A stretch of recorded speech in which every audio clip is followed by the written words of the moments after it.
Ramadan adalah sebuah momentum yang sangat luar biasa teman-teman sekalian. Luar biasa gitu.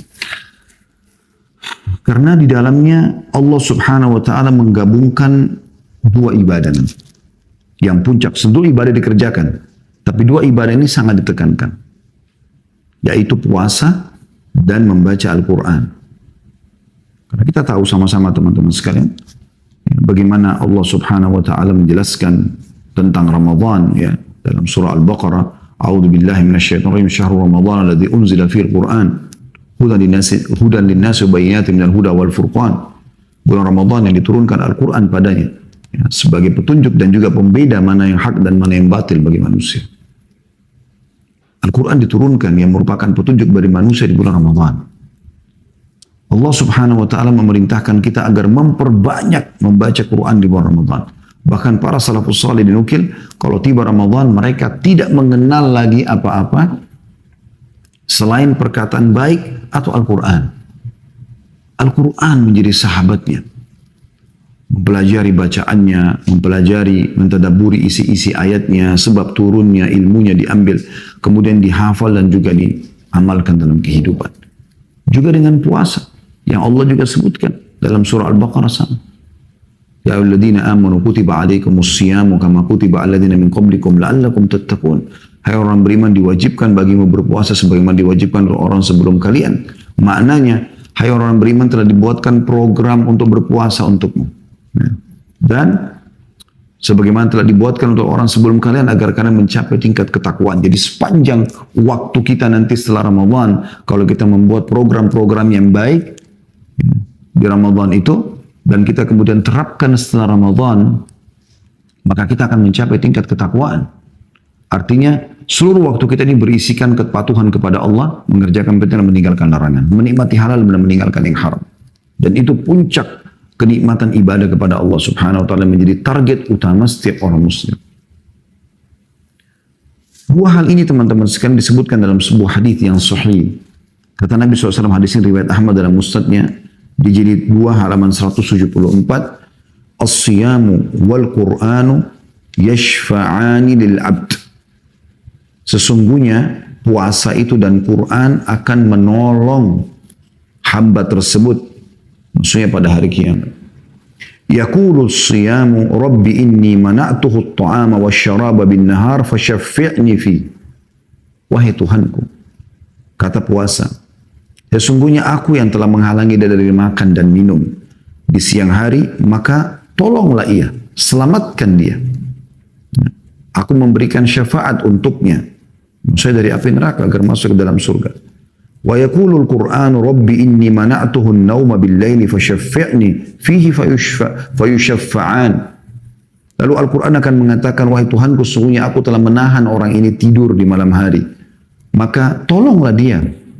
Maka keduanya pun akhirnya menolong dan menyelamatkan orang tersebut. Dan dua hal itu ada di bulan Ramadan yang paling puncak ditekankan. Selain ibadah yang lain tentunya ada sholat malam, ada berzikir, ada bersedekah dan segala macam hal. Kata Nabi SAW dalam hadis, Allah berfirman hadis qudsi, kullu amal ibn Adam lahu illa as-shaum fa innahu li wa ana ajzi bihi. Sesungguhnya seluruh amal ibadahnya anak Adam adalah milik dia, artinya sudah ditentukan kadar pahalanya kecuali puasa. Karena dia adalah milikku dan aku akan membalasnya langsung, kata Allah. Dan kata Nabi SAW, man sama yawman fi sabilillah ba'adallahu wajahu anin nari sab'ina kharifa.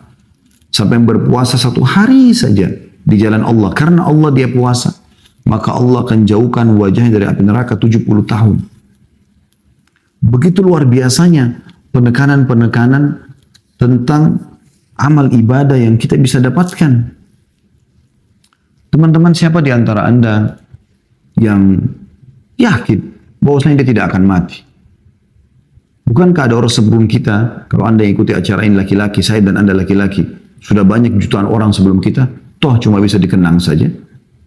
Bukan cuma manusia biasa, para nabi-nabi. Nabi Muhammad SAW pun yang kata beliau setiap nabi-nabi kalau mau meninggal itu ditawarkan dipanjangkan umurnya, juga meninggal dunia. Lalu apa jaminan Anda tidak meninggal dunia? Anda wahai akhwat Bukankah sudah banyak di antara orang yang mirip dengan Anda jenis kelaminnya wanita? Yang cantik, yang jelek, yang putih, yang kaya, yang miskin, dari Arab, yang bukan Arab, semuanya. Mereka sudah meninggal dunia. Termasuk ummahatil mu'minin, para istri-istri Nabi yang mulia. Mereka meninggal semua. Artinya teman-teman, saya dan Anda ini semua sedang menuju ke liang lahat masing-masing. Maka harusnya kita punya persiapan yang baik. Pernah ditanya kepada Nabi SAW dalam hadis sahih, siapa orang mukmin yang akyas? Akyas itu yang paling cerdas, super luar biasa kecerdasannya. Kata Nabi SAW, yang paling banyak mengingat kematian dan mempersiapkan untuk menghadapi kematian tersebut. Dan momentum Ramadan adalah momentum yang paling tepat untuk persiapan itu. Karena bulan pengampunan, bulan rahmat, bulan diterimanya doa, bulan ditutupnya pintu-pintu neraka, dibukanya pintu surga. Bulan yang sangat mulia. Ada malam lebih baik daripada 1000 bulan Lailatul Qadar. Bagaimana bisa Anda tidak merasa ini adalah sesuatu yang penting untuk diraih? Untuk kita jadikan inilah Ramadan terbaikku sekarang. Belum tentu aku hidup setelahnya. Lakukan yang terbaik di Ramadan yang akan datang ini insya Allah. Semoga Allah panjang umur kita dan kita meraihnya. Serta Ramadan-Ramadan yang banyak ke depan. Sesuatu yang Anda belum pernah kerjakan sebelumnya. Dalam arti kata, belum seperti itu dari sisi kualitasnya, ya, dari sisi kuantitasnya, gitu kan. Jadi belum pernah kita dapatkan. Seperti misalnya yang tadinya kita cuma zaman dulu Ramadan yang lalu baca Quran cuma beberapa ayat, sekarang kita tingkatkan sekian juz atau kita mengkhatamnya sekian kali. Kalau selama ini Ramadan yang lalu kita tidak pernah buka puasakan orang, sekarang kita sibuk buka puasakan orang. Atau mungkin dulu kita hanya ikut partisipasi beberapa orang tetangga kita atau di masjid atau musola dekat rumah. Sekarang tidak, target kita adalah sesuatu yang lebih besar. Saya harus punya 1000 orang yang saya raih pahala buka puasanya. Mungkin pada saat Ramadan ini, dulu saya banyak membuang-buang waktu dengan tontonan-tontonan. Sekarang saya sibuk melihat Al-Quran, mendengarkan majelis ilmu. Padatkan semua. Jadikan ini Ramadan terakhirmu dan Ramadan terbaikmu, saudaraku. Karena kalau kau tidak melakukan itu, maka pastikan teman-teman sekalian, tidak akan pernah ada yang bisa membuatmu melakukan kecuali dirimu sendiri. Dan ingat selalu sabda Nabi SAW, kalau seseorang meninggal dunia, akan ikut bersamanya ke kuburan 3. Keluarganya, hartanya, dan amalnya. Serta akan pulang 2, yaitu keluarganya dan hartanya. Secinta apapun seseorang pada orang lain, orang tua pada anak-anak, pada orang tua, suami pada istri, istri pada suami, tetap akan pulang, tidak akan nginap di situ. Harta, mobil Ferrari, mobil Arfat, mobil-mobil mewah hanya bisa sampai di pagar kuburan, tidak akan dibawa ke lain lain, akan jadi warisan. Yang tinggal bersamanya adalah kata Nabi SAW, amalnya. Amal, solat yang selalu kita bengkalaikan, yang kita tidak khusyuk, Quran yang selalu kita lalaikan, cuma ada di rak, di perpustakaan rumah kita, atau kantor kita, atau cuma aplikasi di handphone. Zikir pagi petang yang selalu kita lalaikan, gampang, nanti aja, luput. Istighfar yang kita bisa memohon ampun, kesempatan, tiket VIP, bertobat agar seluruh kesalahan kita masa lalu dimaafkan. Dengan begitu fasilitas dunia akan kembali lagi Allah berikan karena sudah dibersihkan dosanya. Ibarat pegawai yang sudah diterima permohonan maafnya, maka dikasih semua fasilitas kantor. Dan juga mendapatkan yang terbaik di akhirat, selamat dari neraka dan masuk ke dalam surga. Kata Allah SWT, "A'udzubillahi minasyaitonir rajim, faman zuhziya 'anil nar wa udkhilal jannata faqad faz." Siapa yang diselamatkan dari api neraka di hari kiamat dan masuk ke dalam surga, sungguh dia telah beruntung. Beruntung itu keberuntungan yang luar biasa. Jadikan semua ini teman-teman sebagai bahan muhasabah. Bahan muhasabah. Renungi banyak sekali ya hadis-hadis Nabi SAW yang kita bisa renungi untuk Ramadan ini. Di antaranya sabda Nabi SAW, "Man qala la ilaha illallah ibtigha wajhillah, khutima lahu biha dakhala al-jannah. Wa man shama yawman ibtigha'a wajhillah, khutima lahu biha dakhala al-jannah. Wa man tasaddaqa bi sadaqatin ibtigha'a wajhillah, khutima lahu biha dakhala al-jannah." Barang siapa yang mengucapkan la ilaha illallah dengan mengharapkan wajah Allah di akhir hidupnya, maka dia pasti masuk surga. Dan tidak mungkin orang menutup hidupnya dengan la ilaha illallah sebelum meninggal, kecuali memang dia selama hidup selalu mengamalkan la ilaha illallah itu. Dia renungi, dia betulkan jadikan sebagai prinsip hidupnya, tidak ada tempat bergantung, tidak ada mencintai, tidak ada membenci kecuali karena Allah. Dan kata Nabi SAW, barang siapa yang berpuasa sehari dengan mengharapkan wajah Allah di akhir kehidupannya, jadikan tadi ibadah terakhir Anda, maka ia pasti masuk surga. Dijamin surga. Jadikan Ramadan ini adalah kesempatan terakhir Anda. Kesempatan emas. Kalau Allah masih kasih lagi bonus, Ramadan akan datang, kesempatan emas. Hari ini saja teman-teman, kesempatan emas Allah masih kasih Anda umur. Harus kita maksimalkan. Jangan sia-siakan azan yang dikumandangkan dan kita dengar untuk kita menjawab sholat tersebut. Jangan sia-siakan zikir pagi tadi. Mungkin masih ada kesempatan Anda belum tiba asar, Anda selesaikan. Baca ayat-ayat Al-Quran. Bersedekah sebelum telat. Bakti sama orang tua, jenguk orang sakit, bantu orang susah.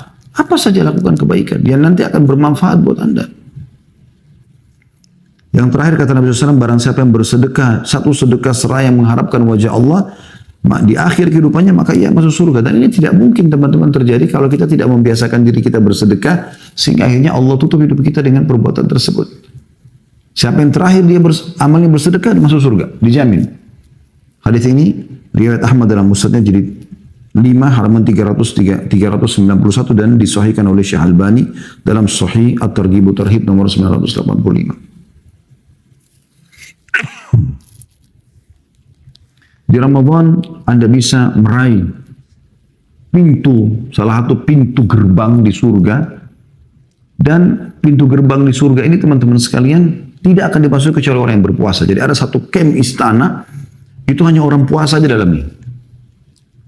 Dengan mewahnya segala macam. Kita punya di surga itu ada pintu sholat, ada pintu jihad. Sebagaimana Nabi SAW jelaskan.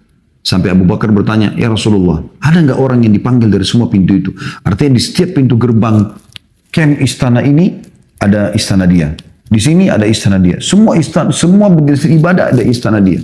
Kata Nabi SAW, iya ada. Dan kau termasuk salah satunya, hai Abu Bakar. Pintu gerbang itu namanya Rayyan. Apa kata Rasulullah SAW? Inna fil jannati baban yuqalu lahu Rayyan yadkhulu minhu as-sa'imuna yawm al-qiyamati la yadkhulu minhu ahadun ghairuhum yuqalu ayna as-sa'imun fayakumun la yadkhulu minhu ahadun ghairuhum fa idza dakhalu ughliqa falam yadkhul minhu ahad. Sesungguhnya di surga itu terdapat satu pintu yang bernama Ar-Rayyan, dan di pintu itulah orang-orang yang berpuasa memasuki surga pada hari kiamat. Seorang pun tidak ada yang masuk dari pintu itu selain mereka. Ada malaikat yang menyeru, di manakah orang-orang yang berpuasa? Maka mereka pun berdiri. Tidak ada yang masuk dari pintu itu selain mereka. Setelah mereka masuk pintu surga itu, maka pintu itu akan ditutup dan tidak ada seorang pun yang akan masuk dalam pintu itu. Hadis sahih diriwayatkan oleh Bukhari. Anda bayangkan teman-teman sekalian, pada saat Anda kerja di satu perusahaan, lalu perusahaan itu memberikan Anda fasilitas atau staf pegawai yang berprestasi akan diberikan fasilitas. Misal contoh, siapa yang kerja selama waktu tertentu ini, mengerjakan pekerjaan ini akan dapat bonus ini misalnya. Di antaranya misal akan mendapatkan fasilitas A. Komplek perumahan misalnya khusus untuk pegawai yang berprestasi atau sudah lama mengabdi dengan perusahaan. Di sana segala macam fasilitas yang ada. Bukankah Anda merasa senang kalau Anda termasuk salah satu dari staf tersebut dan Anda dapat fasilitas itu?